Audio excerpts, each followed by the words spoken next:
Want to know how to uninstall a plugin in NetBeans? Well, no worries. If you have any plugin that is not necessarily needed to you and if you want to remove it, I got you.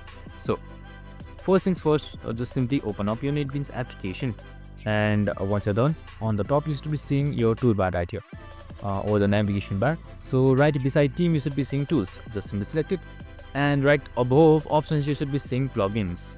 So once I selected plugins, here you should head towards install right here.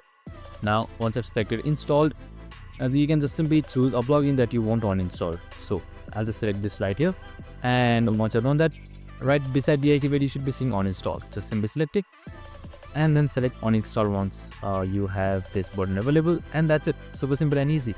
It has been successfully uninstalled. Now you need to just simply restart your IDE in order for the changes to take place. I hope this video helped. If it did, make sure to like, subscribe and tune in with us for more of these videos. See you in the next one.